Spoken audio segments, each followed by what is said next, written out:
my sister, I call her my sister-in-lawless because my partner and I aren't married yet. So it makes Oh, it sound I like that sassy. so much. Yeah. We call them the outlaws. The outlaws. Yes, I have a mother outlaw. Yeah. Yeah.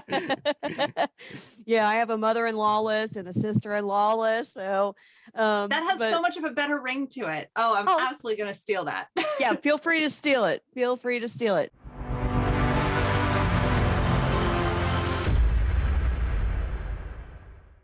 Welcome back to GC8. I'm Eric. I'm Rosie. And I'm Johanna. This week, in preparation for starting my new job as a metadata tagging specialist, I have been watching Disney movies nonstop with my son. And we were watching Sleeping Beauty today. And if you haven't rewatched the original animated Sleeping Beauty, definitely worth revisiting. The music's spectacular.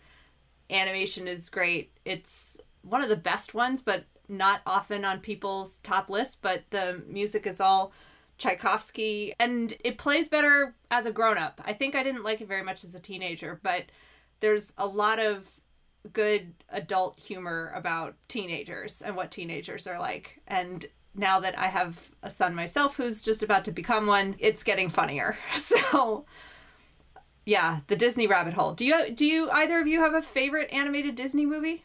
First of all, I want to say that I think I have never seen Sleeping Beauty, or if I did, I was a child. It may be one of the only major Disney animated releases I've not seen. There's a few that I haven't seen, and it's one of them, I think. But my favorite, I've said before on the podcast, Little Mermaid. I mean, it has the best music. It has a prince named Eric. And, and the Disney princess is super hot and can't speak, right? So. Oh, dear. Gosh, I used to have a tradition with my sister Leslie when I was in high school. All the Disney films, they would come out in the theater, and I would always take her to see every single one. And she and my sister were completely addicted to The Little Mermaid. I probably saw The Little Mermaid 1,000 times. My kids loved it too, so I watched it all over again when I was raising them. So that movie always has good memories for me. But I always liked Sleeping Beauty the best. I felt like it was one of the more underrated princess films. I love the style of it. You notice how with the different Disney princess movies, the animation is in a different style.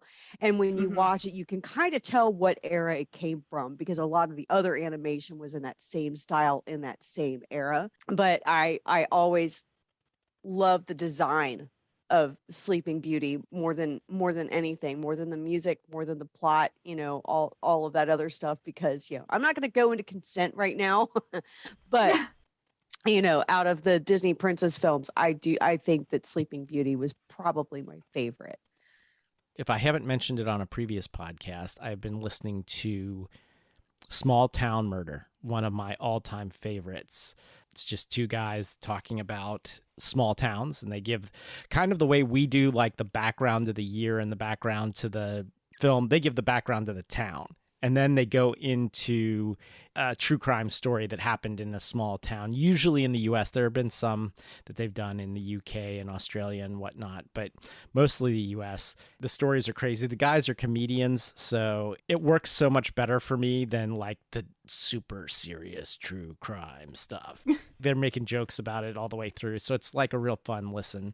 They probably don't need our little podcast to plug them, but if you haven't heard of it or haven't listened to it, go check it out.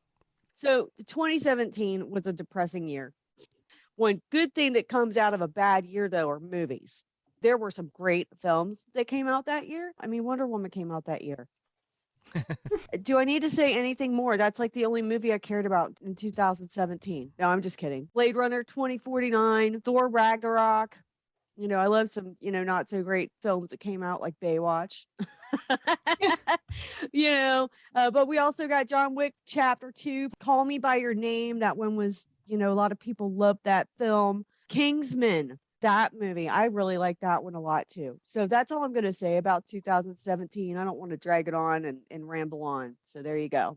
2017 in a nutshell. Bad year, great movies. Gutland, production notes. I pulled out a few interesting facts. First of which, it was shot in 35 millimeter. So when you're looking at the beautiful farmland cinematography, one of the reasons why it's so stunning is because it's shot on real film. It was shot over 37 days in December of 2016 in Herborn, Germany. And the director, Govinda van Melle, directed only one other feature film, a documentary about a Luxembourg rock band called We Might As Well Fail. And I am not into music documentaries, but anything called We Might As Well Fail has officially piqued my interest. So I'm going to check that out. Let me jump in real quick and say that the director of photography is the director's brother. Yeah, it's a tight-knit group. And the director is mostly known as an editor, cinematographer, like a tech guy in the background. As I said, directing is not something he's known for. So instead of covering a ton of production notes, I wanted to talk a little bit about rural noir.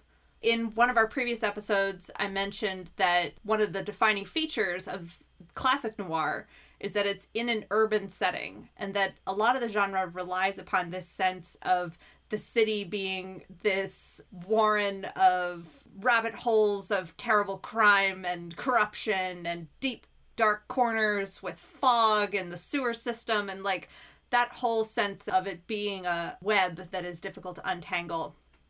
And rural noir plays on the same kinds of anxieties, but it's drawing from the fact that in our modern 21st century experience, we're so used to suburbia and the city that actually being in a remote place where your closest neighbor is a mile away and the intimacies of small town life evokes strangely the same kind of anxieties about the fear of the other.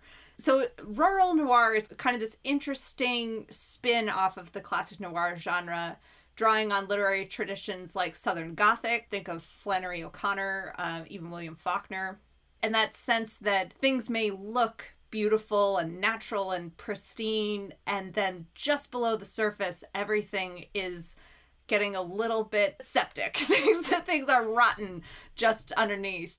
Gutland is a really good example of this rural noir. Well, maybe we can right now have the discussion of whether or not this is a noir at all. Now, I get the rural noir thing. I often think of the scene in North by Northwest with the biplane and Cary Grant's in the middle of nowhere, and that is one example, but also like Cape Fear, and a really good example of classic rural noir is Detour, which everyone should check out if you haven't seen it. But this film does not meet my standards of being a noir, rural or otherwise, which I mentioned in our last episode. Noir means dark or black. And to me, that is the defining characteristic of noir film. And this does not have that. It has only a few scenes at night. Most of it happens during the day. So I'm going to throw that out there, but we can continue on with that discussion as we talk about the film.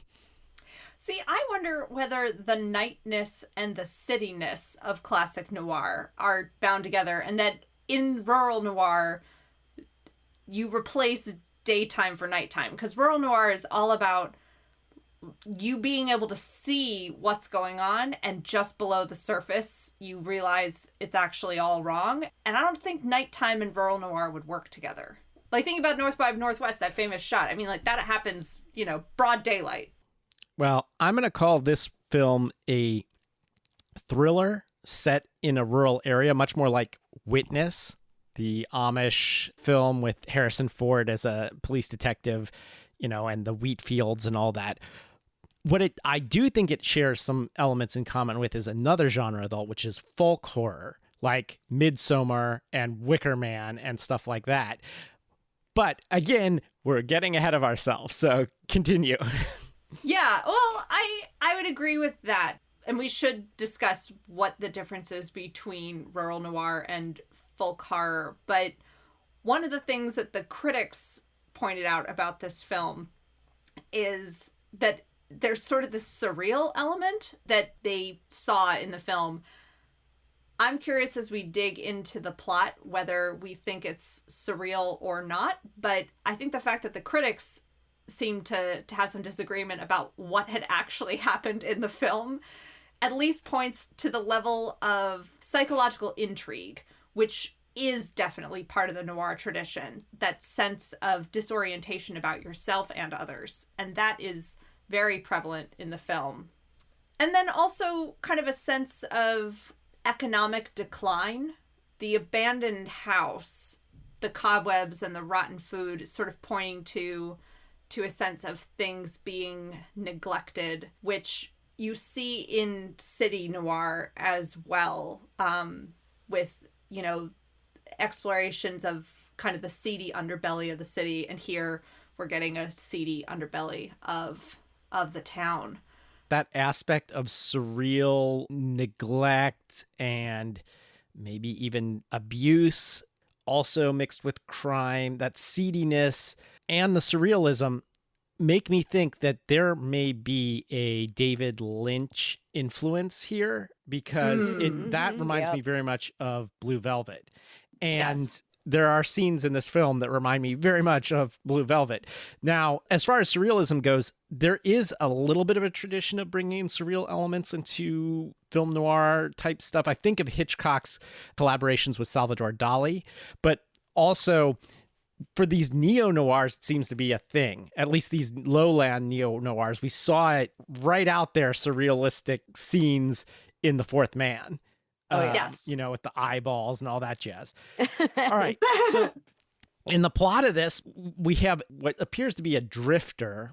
He's German, but he shows up in Luxembourg. The town, I think, is called, and sorry, all of our Luxembourgian fans, which I don't think we have any, but the usual standard disclaimer of this show, we mispronounce everything foreign. It's Schondesmillen, I think is the name of the town. Anyway, his name is Jens or Jens, and he arrives in this farming community midway through a harvest looking for work, and he's carrying a duffel bag, very like Coen Brothers-esque. He's carrying a duffel bag, shows up in this town and looking for work, and initially nobody wants to hire him. Everybody's leery of him. The mayor of the town tells basically one farmer that he's going to hire this guy. And we find out that the guy has a lot of secrets. Almost immediately, he goes to a beer hall and ends up sleeping with a farmer's daughter type. And then things get progressively stranger, but in a very slow-moving pastoral way. Yeah, that scene where he's sleeping with what turns out to be, I think, the mayor's daughter, with the posters on the walls. It was a really interesting kind of comical moment where he's looking at these pictures of Johnny Depp and I think Patrick Swayze and like Luke all these Perry. all these heartthrobs, and just like he's got this, you know, like what's going on? And they were 80s posters too. They were like 80s heartthrob, not 2017 posters, right? So They, like somebody around my age, the kind of posters they would have had on their walls, because it was like Johnny Depp, Luke Perry, that era of 90210. when they were So young. It was those guys when they were young. Yeah. Yeah, when they were young, like when Luke Perry was on 90210, kind of young. So They were like and that goes Tiger to- Beat magazine stuff, you know? Yeah. Yeah. Yeah. So, and at first when I saw that, I was like, okay, what year is this? Is she a minor? Like, what's going on? Because I thought the boy was her little brother most of the way through the film. So I figured out that the little boy was Boris was her son. But Well, I wouldn't knock yourself there, Rosie. I think we were not meant to really know what was going on. you were meant to feel a little bit dirty after that scene. You were? Yeah. I feel like you were just- because I mean, ugh. I mean, wouldn't you? In a room full of posters like that? Ugh, I don't know. So, you know, for a second I was wondering, you know, is this film going to be like Hot Fuzz, where it's like a parody of this kind of film while it's being that kind of film? Of course, it doesn't get to be nearly as magnificent as Hot Fuzz, which Oh my gosh, I love that now I movie kind of so want much. to go rewatch, because it's the same sort of like guy shows up in a town, looks perfectly pristine, and then turns out the whole town's in on it or whatever. But, for the greater good. This guy is one of 3 thieves that were involved in a bank heist, and they split up, went to separate places so that they wouldn't get caught, because they're together, it's more likely. So they split up. He was the one who ended up with the money. Finds a small town, lands a job. Eventually, he buries the money in the woods. Well, what convinces him to bury the money actually is he's staying in a trailer. He's staying in a trailer, and one of the local kids, a couple of kids, it looked like there was 2 kids, but maybe it was only one. No, I think it was 2. 2 boys. 2 boys. They broke in his trailer and they were playing in there, and then they escaped out his window right when he came home. Apparently, they didn't find the money, but one of them dropped his toy box, which had little soldiers and it had Matchbox cars, and then a bunch of nude photos. Yeah, of women. Strange, but they didn't look posed. They looked like, I don't know how to describe it. Kind of caught in the act, but yeah. They may have been partying at the time. They're like, whatever, take my picture. I got my shirt off. One of the reviews I read suggested that this is a circular narrative, and that it actually turns out that it kind of goes back to the beginning at the end. And one of the things that they pointed to was the scene where he's hanging out with all these women, and they're comparing each other's breasts, and someone's got implants, and do they look real, and doesn't matter if they look real or if they're real or not. And at the time I was like, what is going on? And then when I got to the end of the film, and with the photographs and sort of the sense of maybe how is he involved in this, or do the women do this all the time? Could someone explain what was going on in that scene? So I think I might know too, but I want to hear what you have to say. So these are the farmers' wives, and it's a small town, and they're bored. I have a feeling that they have all been sleeping with and or abused by one guy who later goes missing. That it's his empty house, George. But George Obermeyer. Yeah, but they are very casual around each other. I think they all know that they have this bond in common. Sex is all the women in this. It's none of the men, except for our main protagonist. There's a lot of boredom and sexual repression going on there, and there's the new guy, And so I think, 1, they're comfortable flashing their breasts to each other, and 2, they're comfortable doing that when he's there, which is a great time for us to take a little break before we mull this over, because this is going to go deep. When he's doing this, he just walks through the kitchen, asks for a beer, then he goes and sits down and is drinking his beer. Alone in a different lounge that nobody else is in.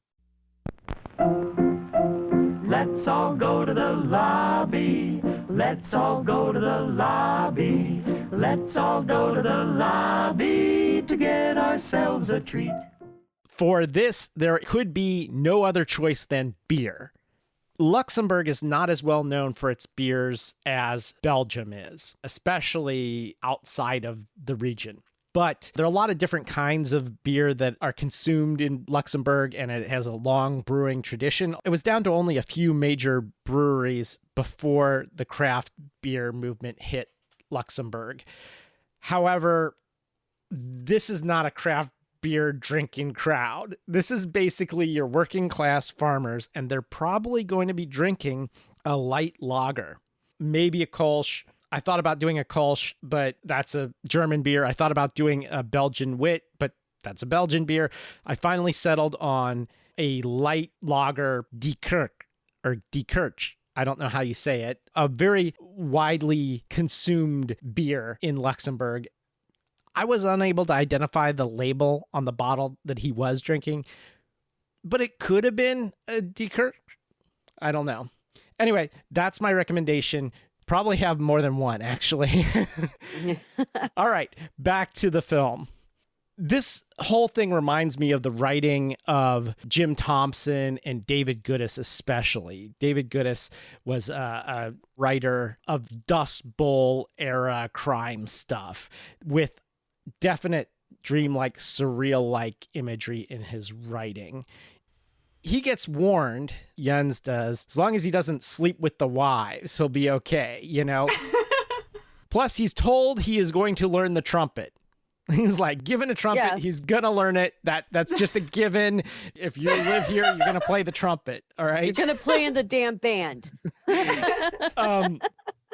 So his cohorts come back at one point and threaten him, or one of them does. One does the first time. Yep.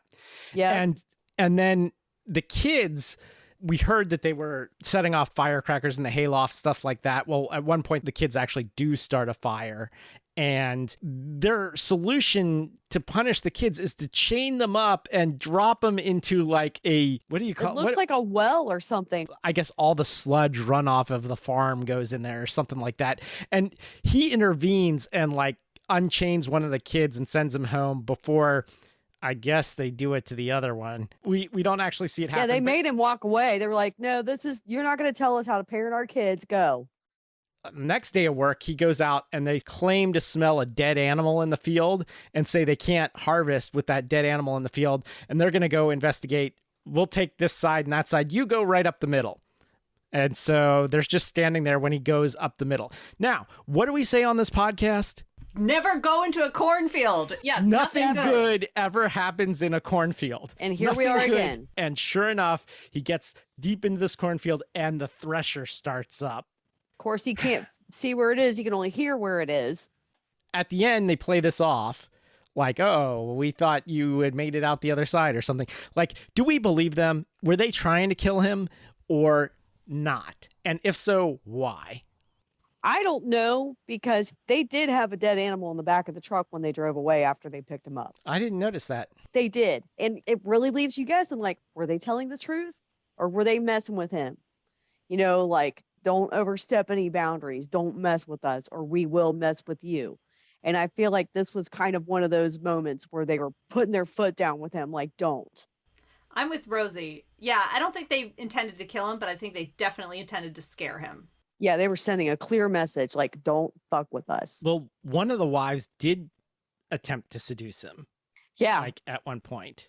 So that was so weird too. Who we know, or we're pretty sure, was sleeping with Obermeyer.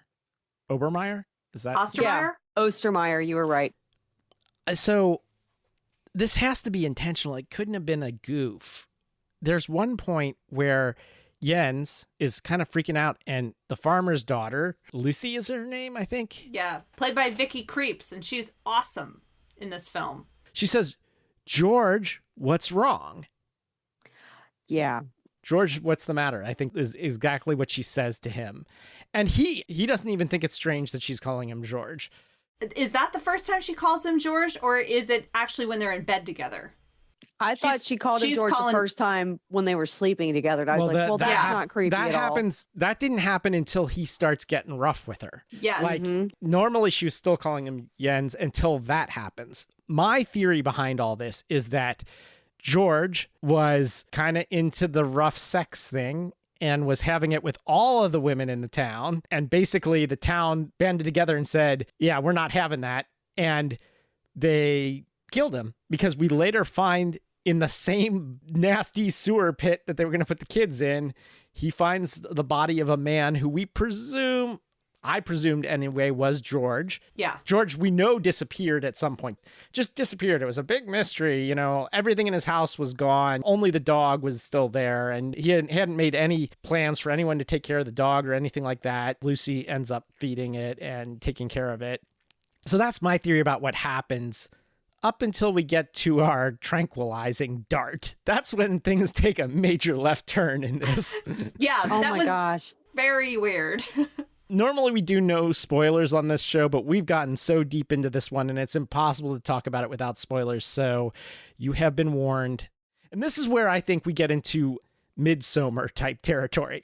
I think that the town all had it planned from the beginning, or at least the men of the town were like, okay, we need somebody to take George's place. We're going to choose this guy. But of course, we got to get him cleaned up. And what did they do to him on that operating table? I'm a little... Oh, it's just a haircut. That's all.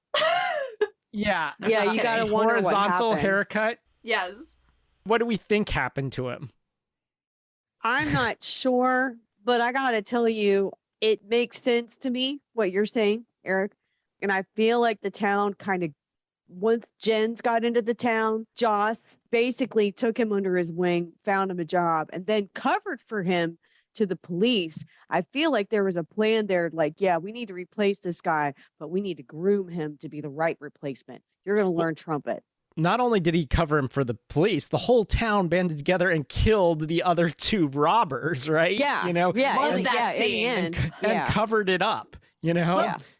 Not only did they kill the robbers, they let their dogs rip one of the robbers to pieces. Like, Yeah. the town is seriously vicious. Yeah. Yeah. Very, very vicious.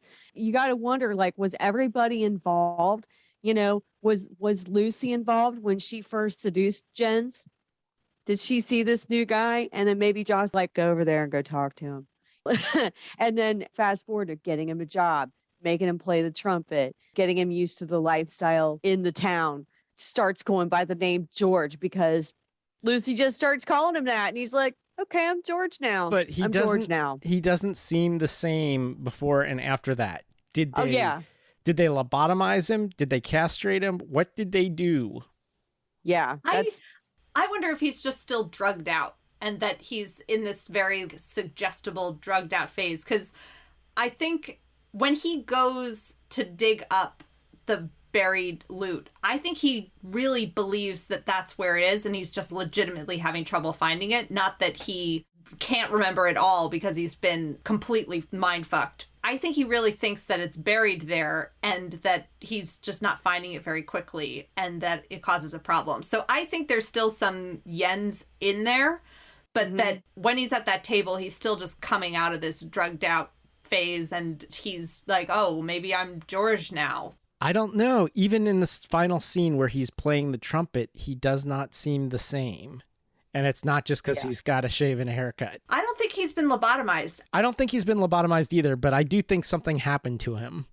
I think he decides to embrace the town. Like, I think he just decides to go with it. Well, that brings up something. Now, I've never studied German, although I grew up in a community with a rich German heritage. So I don't know, but I believe Gutland translates to good land. it right? does. Yeah, Mhm. So probably. it's like, is he embracing like this way of life? This is the good land as opposed to wherever he came from, the city, you know? I know that him going by George went about in a surreal way, but if this were the United States, you'd be like, oh yeah, I'm George now. Nobody knows Jens, guys. I'm George now. But in this case, he was like, okay, you want to call me George? I'll be George here. What I really like about the ending, and this is, if we want to go back to our debate about is this a noir film or not, it's very rare in a film in this genre that you get to go through the moment of, wow, things are creepier and more menacing than they seem. And usually that's where the film ends. Thinking about The Fourth Man, for instance, like it ends at that feeling of, and she's just like going off to find the next victim. Like it usually ends at that point where things aren't resolved. And so it's kind of interesting that this film goes through that moment of like, okay, it's official. The town's really creepy. It is not as nice a place as it seems. And we go through that moment of like, oh, there's menacing stuff in the future to, nope, he's part of the band and he's an expert trumpet player and his wife smiles at him and he's all happy. And it's like very, it's a different kind of unsettling. Like not the sense of menacing things are coming to get you, but the, oh, he just embraced it. Like he's just accepting the menacing future and that's somehow worse. I'm sorry to keep bringing this up, but for some reason I can't shake its similarity to folk horror films, especially The Wicker Man and Midsommar. There's this element of city folk coming to the country and they don't really understand it. And then the horror eventually happens and they're broadsided by it. That seems to be similar in all these films. This one has that little extra bit where it comes out the other side, but it's not clear that it comes out the other side good or bad.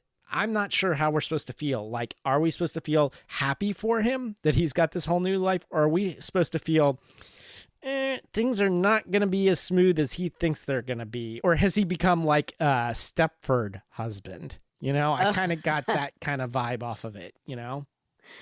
Yeah, reading some of the reviews, I did hear a lot of comparisons to the Stepford Wives. It has that element to it, right? Yeah, totally does. And the surrealism, in my layman's uneducated opinion, is kind of subtle sometimes. Like, you don't even realize it's surrealism until later on in the film. Like with the pictures in the beginning, in the pictures, you don't see their face in the pictures, and you see the whole thing. It's not like they're showing a weird angle where it's cutting off part of it. You see the whole thing, and you don't see the faces of the women that are in these pictures. In the end, you do. Yeah, And that's when when it all starts to like come together. Obviously, that's why they did it that way.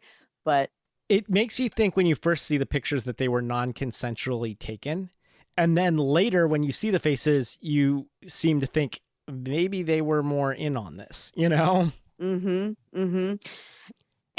one of the boys that got into his camper wasn't one of the boys Boris. If it was Boris, it would make sense that Boris would have that tin, because chances are Boris is George's son, like the real George's son. And that would have come out of the house that they were living in. Interesting theory, possibly. My thoughts are George was with Lucy, but he was with fucking everybody, every woman in that town. And eventually, like, that was one of their secrets that came out. And they're like, no, George, you can't do that. You're done. You know, you're not going to go sleeping with everybody and make our wives disinterested in us. You got to go. That's what I think happened. And also another surrealistic moment was when he first saw the body come up out of the well on George's property. It looked just like Jen's. We saw one picture of George and it could have been him, but it looked just like fresh shaven Jen's. Did you notice that? Yeah. Well, yeah. I mean, so in my interpretation of the film, he's a replacement for George's.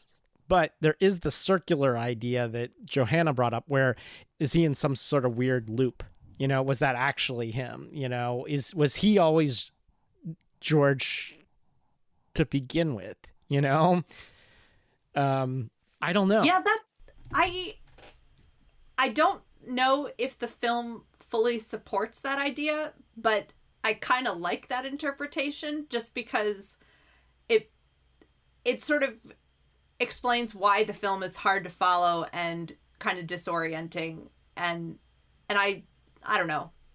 I don't know why I want to be charitable towards this film, but I did enjoy watching it, and so I want to support the idea that it's more clever than it seems. We all give this a thumbs up, because I definitely do. I definitely do. I actually wanted to watch it a second time before we recorded this podcast. I just ran out of time. So I could see if I could pick up some more stuff that maybe I missed the first time I watched it. But it's definitely a good film. I really enjoyed it. The weird thing about this film is that it's both very slow moving and also very fast moving at the same time. He shows up in the town. It's not long after that there's the first sex scene, which, by the way, speaking of things that move super fast, she's like, you're coming back with me. They don't even take off their clothes, right? They're like, there's no foreplay or anything. Boom, they're at it. And then then he's like already part of the town and involved in stuff in the town. So it moves both simultaneously very fast and very slow at the same time. It's strange that way. I think that the town took the money. I think that was part of their payoff for grooming this guy to be George's replacement. They saw an opportunity and took it. They were like, we need somebody to replace George. This is a small town. We all work together on our farms. We need another body. And Lucy needs a baby daddy. It must be meant to be that this guy just shows up. And they groom him down to the point of teaching him trumpet and cutting his hair. And you see the progression of how, you know, when he shows up, he's looking a whole lot like Colin. What is it? Colin Farrell. Yes. Okay. Thank you. Yeah. So he shows up looking a whole lot like Colin Farrell. And then the end of the movie looks like the original George. Clean shaven, short hair, playing trumpet, looking good, whatever. Lucy gets her happy ending. She's got this good looking guy to help raise her baby with in a house that's in decent shape again. You know? I actually thought he looked like a young Liam Neeson, but that's just me. Yeah, I could see that. I prefer to think of the money as still being buried. I think of it as a community that values other things, and nobody's really bothered with the money, whether it's there or not. Like, he went to go dig it up, like Johanna was saying, was just couldn't remember the exact spot, and it's still there. I think that their main target was him, you know, and getting him to be part of their band. And like, you know, they value other stuff rather than, it's not a materialistic culture. Yeah. It really does sit kind of in between genres. And I can see, you know, now that you've mentioned Midsommar, there is a lot that it has in common there, and that it kind of occupies the space between noir and folk horror. And that makes it kind of interesting. I could not stop thinking about Hot Fuzz while I was watching it, and so I think I have to go watch that today. But on that note, we'll wrap it up. I just want to say we are desperately in need of people writing and reviewing us. So please do that. Maybe even subscribe. If you know someone who hasn't listened to the show, tell them to listen to the show. If you want to talk to us, you can email us at GC8 podcast. That's letter G, letter C, number 8 podcast at gmail.com. We also have a Facebook group to discuss more theories about these films after our overly long podcast episodes. If there's anything left to say about these films, there's still, you know, you can come and tell us your theory about what actually happened in this movie. Let us know. Until next time, this is Eric. This is Rosie.